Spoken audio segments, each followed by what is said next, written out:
여러분 안녕하십니까? 인물탐방 진행을 맡은 아나운서 이승은입니다. 저는 지금 인터뷰 주인공을 만나기 위해 양평군청에 나와 있습니다.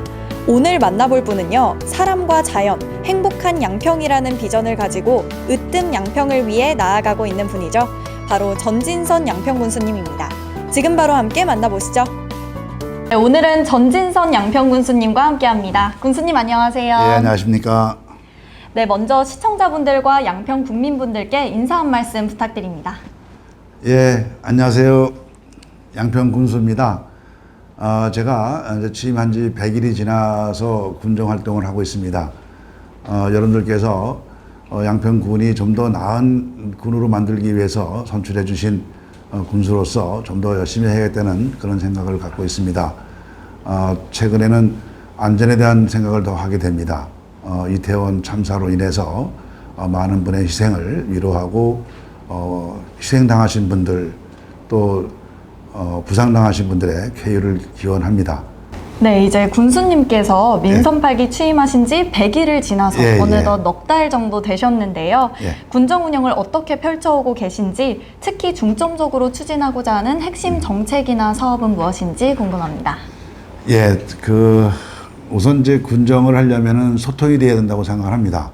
그래서 제가 취임을 하고 제일 먼저 했던 것이 공무원들과의 소통, 이런 부분을 생각을 했고요. 그 다음에는 또 국민들과의 소통, 그래서 또 언론과의 소통, 이런 소통에 대한 방점을 좀 찍고 업무를 추진했습니다. 특히 또 국민들에게는 제가 어떤 사람인지를 많이 알려드려야 저하고 또 이렇게 어울릴 수 있고 의견을 나눌 수 있다고 생각을 합니다. 그러던 중에 지난 8월 달에 홍수가 많이 났지 않았습니까? 그래서 양평에 큰 수해를 입어서 문제가 많았고, 그래서 우리 군비로서는 감당할 수 없는 그런 피해가 발생됐습니다. 그래서 국가재난지역 선포를 위해서 노력을 했고, 마침 이상민 행안부 장관께서 양평을 방문하셔서 양평의 수해 현황을 또 말씀을 드릴 기회가 있었습니다. 또 대통령께서도 아주 신속한 결정을 해서 8월 20일로 기억하는데 8월 20일 날 국가재난지역으로 선포를 해주셔서 그렇게 지났습니다. 지난 100일이 아주 숨가쁘게 했고, 이제 소통과 재난 치유, 그 다음에는 이제 생활행정, 이런 측면에서 역점을 두고 업무를 하고 있습니다. 네, 소통을 중시하시는 군수님의 군정 운영 방향에 대해서 잘 들어봤습니다. 군수님 이력을 살펴보니까요, 경찰 출신으로 군의회 의장 경력을 갖추고 계십니다. 이런 경험이 군수로서 군정 운영에 어떤 영향을 주고 있나요? 예, 제가 많은 도움을 받고 있습니다. 제가 32년 동안의 경찰 생활을 하고 이 지역에서 경찰서장을 했었습니다. 그러면서 주민들에게는 또 주민들 성향을 또 많이 알게 되고, 국민들에게는 어떻게 해야 되겠다라는 것도 많이 공부를 했었고, 그 후에 4년 전에 이제 퇴직을 하고 군의회 의원이 돼서 2년 동안은 또 군의회 의장까지 제가 하면서 또 군정도 알게 됐고, 또 의정 활동하면서 공무원들도 많이 알게 되고, 이런 것이 지금 제가 군수가 돼서 많은 도움이 되고 있습니다. 그래서 앞으로도 그때 고민했던 것들을 이제 군정을 하면서 많이 풀어가 나가려고 생각을 하고 있습니다. 네, 군수님의 이력들이 군정 운영에 많은 긍정적인 영향을 주고 있는 것 같은데요. 그렇다면 양평군의 시승격과 관련해서 특별히 고려하고 계시는 사항이 있을까요? 네, 양평군이 양평시가 된다, 가슴 떨리는 얘기이긴 합니다. 근데 이제 과연 시가 됐을 때 우리 국민들에게 어떠한 도움이 될 것이냐, 이런 것에 대한 고민을 해야 할 것 같습니다. 이웃에 여주시가 있었는데요.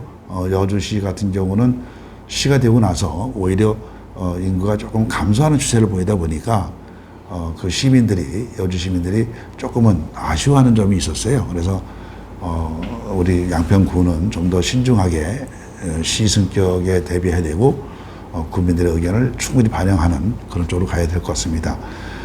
사례를 들면 농어촌 특례라는 부분이 있는데, 학생들이 대학을 가는데 특례를 받아야 되고, 또 건강보험료에 대한 특례가 있고, 재산세에 대한 특례가 있습니다. 이런 특례들의 어떤 혜택 이런 것들에 대한 크고 작은 뭐 증가되는 부분, 감소되는 부분 이런 것들을 잘 검토를 해야 될 거라고 생각을 합니다. 네, 시승격에 있어서도 국민들을 먼저 생각하시는 군수님의 말씀 잘 들었습니다. 예, 고맙습니다. 군수님 예. 말씀대로 충분한 논의와 검토가 이루어져야 할 것 같은데요. 그렇다면 마지막으로 예. 타 시군과 비교해서 양평군만이 가지고 있는 경쟁력과 비전이 있다면 무엇이 있을까요? 양평은 자연이 아름다운 곳입니다. 용문산과 남한강, 북한강으로 이루어져 있고요. 또 남한강, 북한강이 마주치는 두물머리라는 큰 관광 명소가 있고 이래서 돼 있고 또 타 지자체보다는 서울이 가까운 지역에 있습니다. 그래서 수도권 주민들 2,600만이라고 하는데 이분들의 휴식처, 힐링할 수 있는 곳을 제공하는 곳이 양평이라고 얘기를 합니다. 그래서 양평에 오고 싶은 분들이 많이 있어서 그런 것이 장점이고요. 또 해결해야 할 일들이 하나 있는데 양평이 교통이 많이 막혀서 어렵다. 양평 오고 싶어도 교통 때문에 겁을 낸다. 이런 얘기들이 많이 해요. 그래서 현재 서울 양평 간 고속도로가 예타 통과가 되어 있습니다. 그래서 건교부 국토부에 빨리 요구를 해서 이 고속도로가 조기 착공되도록 해서 우리 수도권 주민들이 좋아하는 양평에 와서 쉼도 하시고 또 힐링도 하시고 또 스트레스도 풀 수 있는 그런 기회를 제공해야 되지 않나 싶습니다. 네, 답변 감사합니다. 네. 끝으로 양평 군민들과 시청자분들께 한 말씀 네. 부탁드립니다. 예, 국민 여러분, 오늘 이렇게 여러분께 또 인사드릴 수 있는 기회가 되었습니다. 지난 100일 동안 제가 군정활동 잘할 수 있도록 협조해 주시고 응원해 주신 점 감사드립니다. 앞으로도 생활행정에 좀 더 치중을 해서 내년도에는 도로과와 청소과를 신설합니다. 그리고 관광과를 부활을 해서 업무를 하려고 합니다. 여러분에게 좀 더 가까이 가는 그런 생활행정이 되도록 2023년 열심히 하도록 하겠습니다. 여러분 항상 응원해 주십시오. 열심히 하겠습니다. 고맙습니다. 네, 지금까지 전진선 양평 군수님과 함께했습니다. 군수님 오늘 함께해 주셔서 고맙습니다. 예, 감사합니다. 네, 지금까지 전진선 양평 군수님과 함께했습니다. 국민들과 함께 행복한 양평을 만들겠다는 군수님의 다짐과 포부를 들을 수 있었는데요. 앞으로 양평군의 많은 발전과 밝은 미래가 기대됩니다. 시청해주신 여러분 고맙습니다.